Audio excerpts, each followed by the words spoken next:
Welcome to the Success Shift podcast. Today, my very special guest is Alison Vidotto. She is an award-winning author, professional speaker, AI expert, and the CEO of Vidotto Group and Push, small business training and mentoring. Alison launched her first small business in 1992, navigating through the challenges that many business owners still face today. And with experience overcoming the Australian 1992 recession, the global financial crisis, and Brisbane's 2011 floods, Alison has gained invaluable insights into the hardships businesses endure and the critical need for strategic planning and systematization. These experiences have equipped her with the practical knowledge necessary to help other businesses not only survive, but to thrive. And in recent years, Alison is also focused on empowering entrepreneurs to integrate AI into their businesses, enhancing their efficiency and competitiveness in the modern market. The whole purpose behind Push, her company, is to reduce the staggering number of small business failures and to help entrepreneurs build strong, successful, and sustainable businesses. And you can see why I asked Alison to come speak with us today. And let's just jump right in. Alison, thank you so much for being here. Hello. Thank you for having me. Lovely to be here. When I had the opportunity to meet you, after hearing you on another mentoring platform, I was just like, I got to talk to this lady. I just got to talk to this lady. So let's start with that whole part that we just said in your amazing bio of been there, done that. And unfortunately, what are the stats? Is it like over 90% of entrepreneurs fail? Yes, well, there's a number of different stats, so-called stats. When they say 90%, they're including businesses that never quite get launched, where people register a business and then it just doesn't take off. But, at least 50% of businesses are failing, which really is staggering. When I first heard those stats, I actually thought it was a typo. I was doing my MBA and I actually said to a friend, I've just paid hundreds of dollars for a book that's got a great big typo in it. And he said, what's the typo? And when I said it, he said, no, they're the stats. And so I was just absolutely stunned. And being entrepreneurs ourselves and having our own business and a family business, I just couldn't help thinking about the impact of that level of business failure, because oftentimes when businesses go under, people lose their homes and their marriage falls apart. The impact on a community is huge. And so that really played on my mind a lot. Absolutely. And so tell me more about, and I know I'm going to have you back to talk about the AI. I'm not going to leave my community hanging on that one. And for today, let's go back to the beginning and the hard lessons you learned and how they galvanized you into helping other small business owners. Well, one of the things when I learned about those statistics, I really looked into why are they failing. And it's very easy to set up a business. You can get your business registration number very easily, but getting the understanding and the knowledge of how to strategically build a business, to plan and systemize and those sort of things, it's just not there. And I know even my son and daughter-in-law, they set up as a personal training business. They're both qualified and all the rest of it. And then they came to me and said, can you help with the business component of their course? They wanted a business plan that was 52 pages long. That's the truth. Now, they'd never had a business, so they couldn't possibly know all of that. But also, 48 pages were completely redundant. I dare say the people putting it together didn't understand how to effectively run a business either. It was like they were meeting that business portion of the course. And there was nothing in that business module that would help them to run a business. And then when I started mentoring, and I actually mentor for the government too, most people don't understand how to run a business. They're very passionate about why they're setting up in business. They're passionate about the topic that has encouraged them to set up a business. But the actual structures and processes and procedures of running a business so that it succeeds, they just don't know. And so I really felt like a lot of entrepreneurs were being set up to fail. I've worked with many people. I have one-on-one clients as well as my courses. And I've worked with many people who they think their problem is leads. And so they're, madly churning out all this social content and doing all of the things. But the problem is not leads. The problem is in the follow-up and the systemization of what happens when they get a lead and how they can qualify a lead. So there's all of those things that come together to run a business well are often missing. So that was the real impetus for me, to show people the how of running a business. Giving them their own MBA. Well, not quite. No, not quite. Having done an MBA, I don't use the term flippantly at all. I've seen courses or programs where they say, we're going to read these 12 books together and it'll be like your own MBA. And I'm sort of, no, it won't. No, doing an MBA was incredibly tough, for me, certainly. But it's equipped me with the skills so that I can help business owners so they don't need to do an MBA. That the nuts and bolts of running a business. I have another business in the mining and resources industry, and we have a large team and a city office, and you need an MBA to run an organization like that. But as entrepreneurs, we just need all the solid fundamentals. And sadly, a lot of times they're just not there. Absolutely.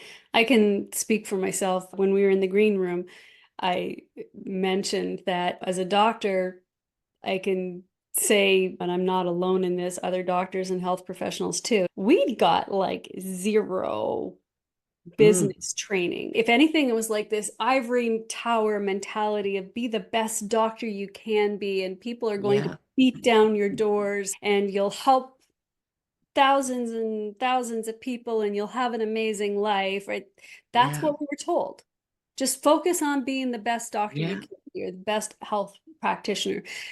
It took me a couple of decades to realize that I was an entrepreneur. Yeah. Because before that, sales or selling was like a nasty word. Yes. Right. Marketing, that was like, ooh, that's like dirty. Yes. Don't want to touch that. So it was only when I realized that I couldn't help anyone if I didn't get as you say, the business basics, the fundamentals down. Yes. Only then could I truly, truly help more and more and more people. And, I call it doing well by doing good. Yeah. Right. So yeah, I'm right there with you, especially for healthpreneurs, especially like, so most of them don't work for others. So yes, that's exactly what they are. And they need you. Yeah, they need those systems, that's for sure. And it really is a shame because most businesses that fail, once you have proof of product and you know that what you have on offer is viable, oftentimes businesses fail because of the lack of structure, which is really sad. And people go into business because they're very passionate about something. And so that's always sad, I think, when that falls down.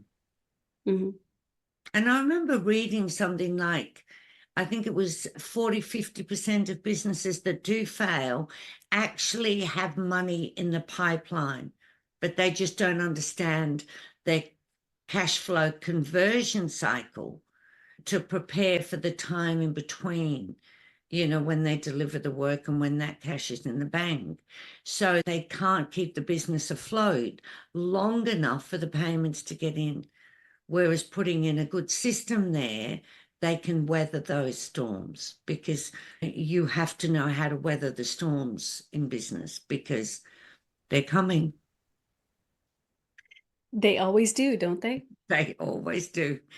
They always do. It's interesting, when times are tough, people will say, this too will pass.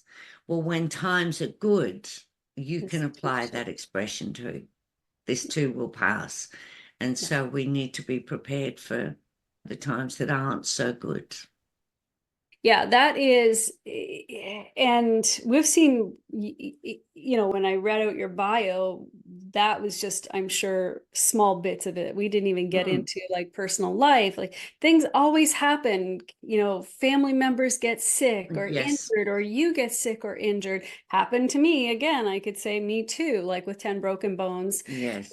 Like, and not able to work for months and months and months. I mean, it happens. Yes. And it's not about creating a utopia.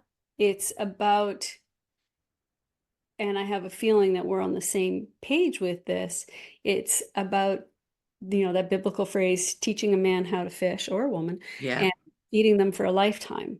Yeah, for sure. Right? Sure, just giving them the tools that they need. And often we set up in business and we don't have the tools that we need, and it can't be done. Like a carpenter can't do his work without the right tools, or a builder or a dentist. We have to have those tools to succeed in business. Totally agree. So tell our community, please, Alison, about the different offerings of how you help others with those tools and the systemization. Yes. So I have a number of programs that I run, and I do one-on-one mentoring for clients, and I help them to get their business organized and get their marketing organized, and help them to utilize AI. Has been a game changer as far as getting access to tools, but actually getting clear on something like your ascension model. What is it you offer? And if somebody purchased one thing from you, what is the natural next step? What are your high ticket offers? What are your low ticket offers? So having a clear blueprint of your business is just gold. And I help people to see that. Absolutely.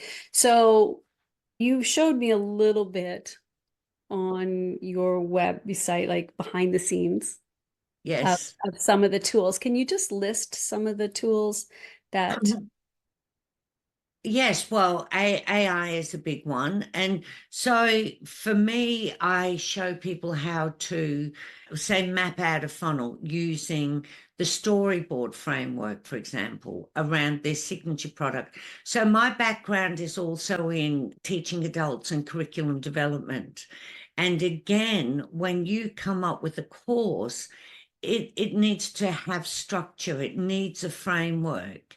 You need key elements. And I was chatting with a dear friend who's also been an instructional designer for decades. And we were talking, and she said most entrepreneurs online, their courses fall because they don't have all the key elements in it. And many people who put together a course, if you say to them, well, have you got all key elements covered? And they're sort of, well, what are the key elements? And they actually don't know how to create a course so that you have all aspects covered, including things like assessments, for example. And people say, oh, no, I don't have assessments. It's an online course. they automatically think of assessment as a test, as a grading system. It's not. An assessment is, you can tell when they're at module 2, do they have the underpinning knowledge that they need to completely understand and have the ability to implement module 3. And so if you don't have that sort of thing built in, people are going to struggle and they're not going to complete the course. Phenomenal statistics on the number of people that don't complete a course that they buy. Mm-hmm. And oftentimes it's because the key elements are a bit missing. And so I teach them how to do that and how to use Asana, for example, to structure and organize things so they can monitor their own progress, how to create an entire year's worth of social content that is all directly connected to their overarching goals. Putting out social media content where you're dancing and pointing all over the place, and oftentimes people will put things up there, and when I say to them, okay, so how does that relate to your product? Which product does that relate to? Oh no, well, it doesn't. I'm just adding value. Well, you need a through line for what you're doing and how you're doing it. So things like that, getting a very clear blueprint is vital if you're going to run a successful business. And, you know, one of the things I really focus on is I run a purposeful business. You know, anything I do in my business has purpose. No matter what it is I'm working on, there is a purpose behind it. And so I show people how to really get super clear, because when we've got clarity and we're organized, we're not overwhelmed, because one completely vanquishes the other. We get overwhelmed because we don't feel in control. There's so many moving parts and we don't know what goes where and how to do it. And that's when we get overwhelmed by things. Whereas if you've got a structure and a framework and a process and a procedure, then you're just joining dots and it takes the pain. I'm good at taking the pain out of things. I love that. I love that. You take the pain out of systemization. Yes. I needed you like a few years ago. I'm just gonna say yes. that. Because yes. it's like to hear SOPs and all of that was like nails on chalkboard, you know, to my creative mind. Yes. The thing is, though, you know, people get, you know, they recoil from words like SOPs or strategic planning or having strategy. But if you think having an SOP is just recording the steps you take, that's all it is. So that you don't have to reinvent that path again. You've got it recorded. That's all it is. You're just recording what you're doing and then organizing it in a way that you have easy access. That's all it is. And I had a friend contact me because her business was in a lot of trouble, and we went out and met and we were chatting away. And I said to her, you need systems. And then I started just jotting down. And I said, you need to systemize this, systemize this. I was getting all excited, and she looked at me and she said, systems are not sexy. You know that, right? And I looked at her and I said, so systems aren't sexy. Is a good bank account sexy? Is that trip overseas sexy? Is not having to fire people you really care about sexy? We need to actually take another look at the word, you know, systemization and strategy, because they're really sexy when you build a lifestyle. I mean, my husband, who I call the Italian, he and I were away a few months ago and we were traveling through Europe and sitting on the train, and I had my laptop going and I'm working away there. And I was sort of, yeah, these systems are pretty sexy because this is the lifestyle we wanted to build. So yeah, you've got to be systemized. You've absolutely got to have strategy and planning for your business, 100%. That is a quotable quote for sure. Yes.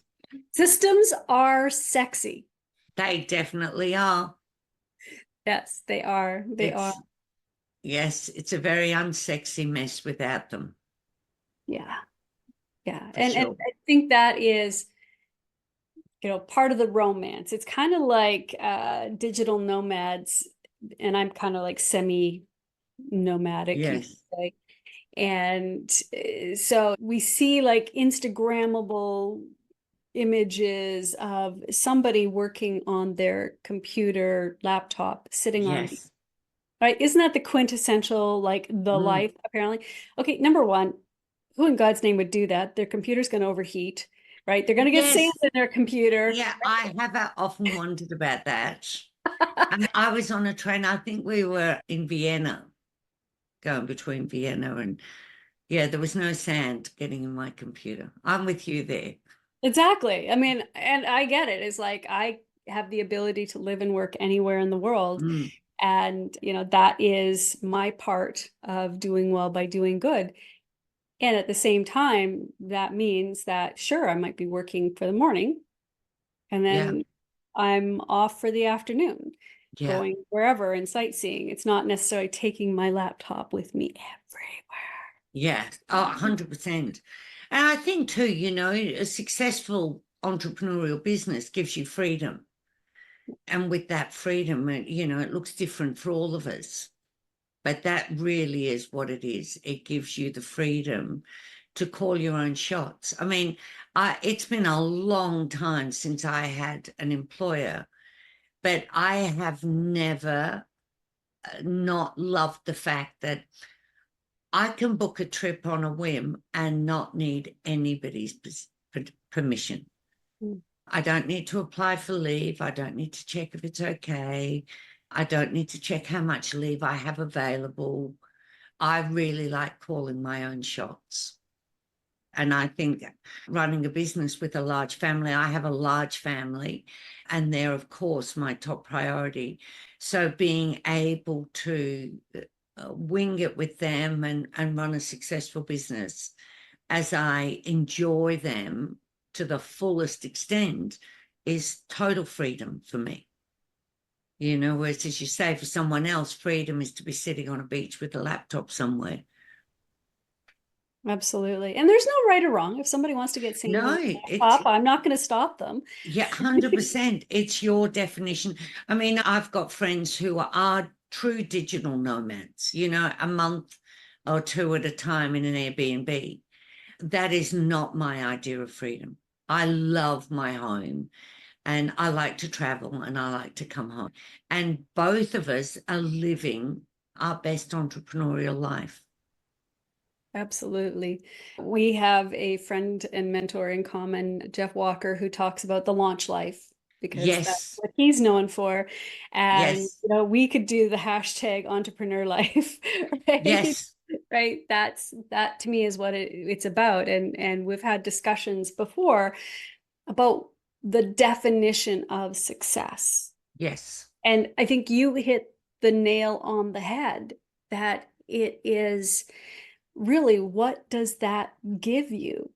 It yeah, gives you freedom to live life on your terms, however that looks yes, you, 100%. Yeah. right? And we get constant reminders, being able to say, no, I don't want to work with them. Total freedom. The Italian and I are heading off to Fiji with our lovely daughter and son-in-law and baby grandson. No questions asked. That's just what we're doing. And total, absolute freedom. So I've never, ever lost the magic of that. I think it's one of the real gifts of running a successful business. And, we'll both take our laptop and we might get on and do a couple of things while we're there, but it will be very minimal and it'll be 100% on our terms. Exactly. Living life on your terms. That is Yeah. hashtag entrepreneur life, right? Yes, And absolutely. absolutely. And, it's what I call 360-degree success. In other words, you can have it all without sacrificing your health, your energy, your relationships, your personal life, right? It doesn't have to be so hard. Yeah. Right. Yeah. So what, Alison, would you like to leave? There's one thing that you could leave our audience with. What is one parting thought? I think for entrepreneurs, remembering that it's been tough for everybody, no matter how successful they look, they have had really tough times. But usually they kept going and they reached out for support. So my absolute message is you're not alone. You don't need to be alone. Don't try and do this alone. And I really love my business and I feel successful. The Italian and I have built up a really good family and a good business. We have been through the absolute fires of hell along the way and nearly lost the house and nearly lost this. So don't always believe the high reel, you know. Tough times are coming for all of us and you'll get through it. Just hang in there and reach out for support is the one thing that I would really, and get systemized.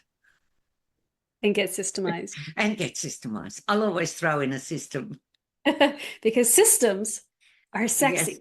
Yes, and I've driven everybody mad to the point my adult children now quote things back and the people in the office. And one of my sayings, if it's worth doing twice, it's worth having a system in place.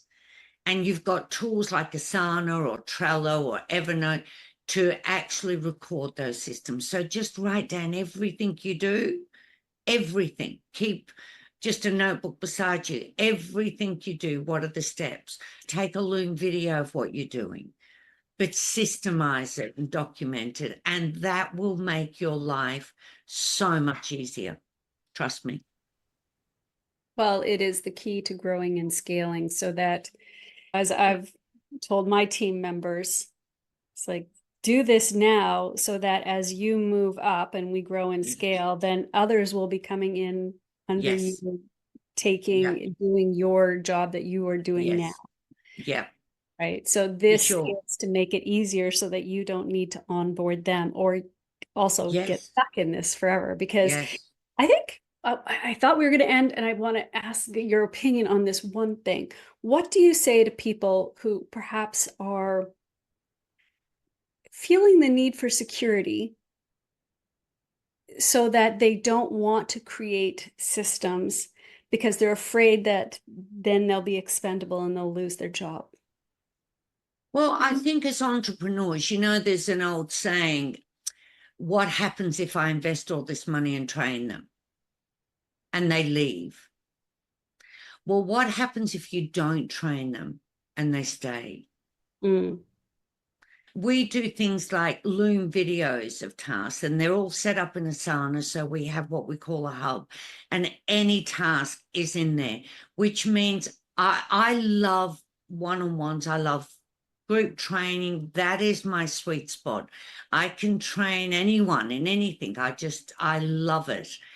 And I have systems set up so that anybody can come along and step in there and they know how to do it.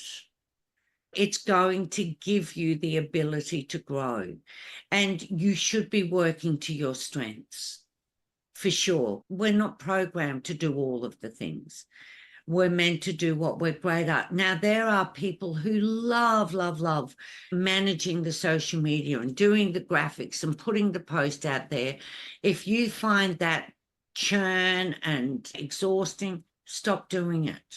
Set up really solid systems and pay somebody. You can get people for $10 an hour to do that for you, so that you're in your sweet spot or your zone of genius, or, whatever you want to call it, but work to your strengths, and you will never go wrong from training people up. I've had people, that picture behind me that you can see, the white one with the circle.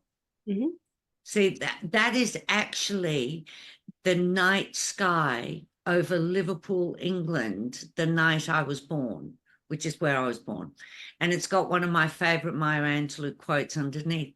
That was a gift from somebody who left my employment. Wow. And I had a goal that anybody that left, we wanted them to be much higher skilled when they left us than when they got here. And I think that's how we contribute. Entrepreneurs make the world a better place, and that's how. So even if that you train someone and they leave, well, you're sending them out into the world more equipped than when they got to you. So that's only a good thing, you know. Absolutely. So that would be my answer. You have to be able to step up into your zone of genius and let others step into theirs. Mm. Now that is the place to end on that note. Yes. Thank you so much. I look forward to having you back so we can talk all things AI, Alison. So stay tuned for that. Part 2. Yes, I look forward to it. Lovely to talk to you. Thank you so much. Thank you.